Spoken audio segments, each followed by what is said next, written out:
सभी को मेरा नमस्कार। आइए शुरू करते हैं क्वांटिटेटिव टेक्निक्स, जिसमें हम टॉपिक ले रहे हैं measures of central tendency. Measures of central tendency basically consist mean, median and mode. So हम स्टार्ट करेंगे अरिथमेटिक मीन से। तो बने रहिए मेरे साथ इस वीडियो में और जानिए कि कैसे हम अरिथमेटिक मीन सॉल्व करते हैं। चलिए तो स्टार्ट करते हैं मेजर्स ऑफ सेंट्रल टेंडेंसी। तो हम आज बात करेंगे अरिथमेटिक मीन के बारे में। तो दोस्तों, सबसे पहले हमें ये जानना होगा कि जो क्वेश्चन दिया है वो किस सीरीज को बिलोंग करता है। बेसिकली डेटा के बहुत सारे टाइप होते हैं, तो हमें ये जानना जरूरी होता है कि जो क्वेश्चन है वह किस सीरीज को बिलोंग करता है। तो there are basically 3 types of series. First one is individual series, second short discrete series, and third one is continuous series. Continuous series is also known as grouped series. Okay, और arithmetic mean को solve करने के लिए हमारे पास total 3 methods हैं।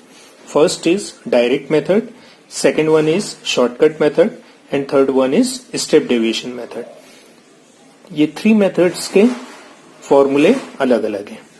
तो जो फॉर्मूलाज हमें अप्लाई करना है वो अकॉर्डिंग टू क्वेश्चन करना है, अकॉर्डिंग टू सीरीज करना है। तो हम एक एक करके समझेंगे। सबसे पहले डायरेक्ट मेथड। तो arithmetic mean is denoted by x bar. X bar arithmetic mean, okay.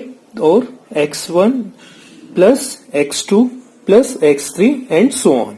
It means sum of all variables. It is known as summation of x, एंड capital N, that is number of observation, or we can say number of data given.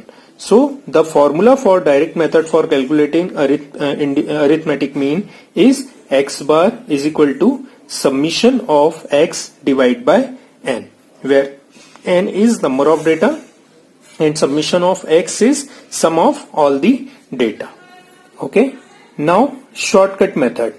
So shortcut method, the formula is x bar is equal to a plus summation of d upon n. Here a is assumed mean. Summation of d is equal to sum of deviation. Deviation which takes place from x, value of x, and n is the number of item. So this method is shortcut method for individual series. And third one is step deviation method. Again the formula is x bar is equal to a plus summation of d dash upon n into c, where c is common factor, or we can say the difference between the data. So these 3 methods, direct, shortcut and step deviation, is basically for individual series. Now again direct, shortcut method and step deviation formula for discrete series, and direct, shortcut and step deviation method for continuous series. So you have to remember 9 types of formula for calculating arithmetic mean. हाँ, ये जरूरी नहीं है कि आपको method याद रखनी है। लाइक अगर क्वेश्चन में गिवन रहता है कि you have to solve this question by a shortcut method, then you have to apply shortcut method. And if it is not given, then you can use any easy method in which you will comfortable.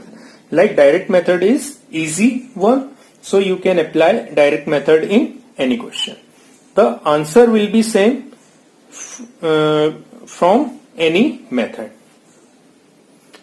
So here direct method formula is x bar is equal to summation of x upon n, and x bar is equal to a plus summation of d upon n. Shortcut method and step deviation method, x bar is equal to a plus summation of d upon n into c.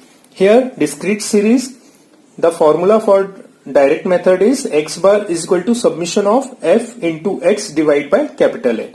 N is equal to total number of items, that means summation of f.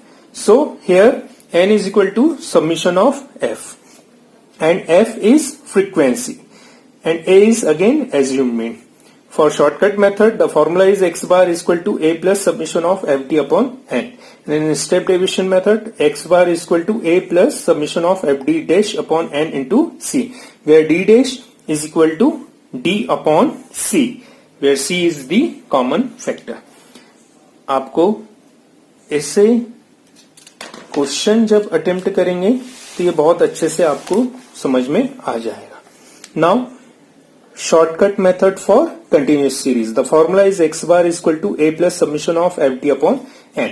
In step deviation method, the formula is x bar is equal to a plus summation of ft dash upon n into c. तो सबसे पहले ये question उठता है कि हम identify कैसे करें कि ये क्वेश्चन इंडिविजुअल सीरीज का है, ये क्वेश्चन डिस्क्रीट का है, या ये क्वेश्चन कंटिन्यूस का है. तो आपको ये चीज याद रखनी है कि जहां पर भी single set of data given हो तो वो क्वेश्चन होगा आपका इंडिविजुअल सीरीज का. जहां पर x और f में डेटा गिवन हो वो होगा डिस्क्रीट सीरीज का, और जहां पर क्लास इंटरवल और फ्रीक्वेंसी गिवन होगी वो क्वेश्चन होगा ग्रुप या कंटिन्यूस सीरीज का.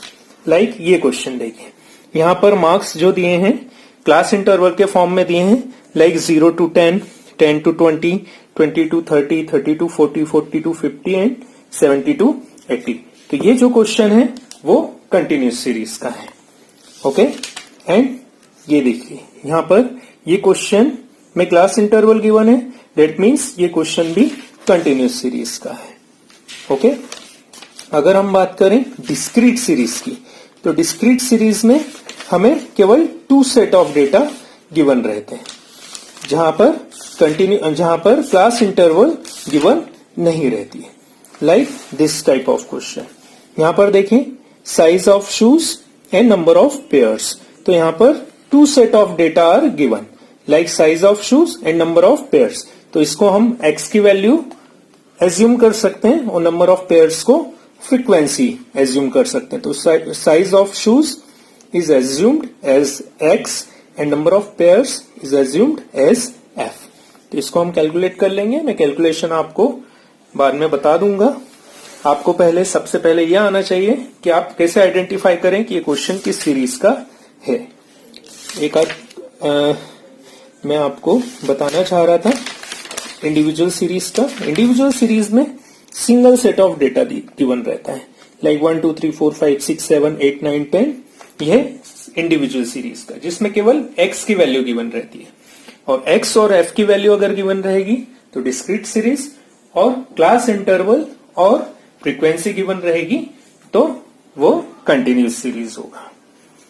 ठीक है दोस्तों, तो इस वीडियो में इतना ही. आपको बस ये आना चाहिए कि आप सीरीज को कैसे आइडेंटिफाई करें. तो आई होप कि ये क्लियर हुआ होगा आपको. धन्यवाद. Thank you so much. Bye bye. Take care.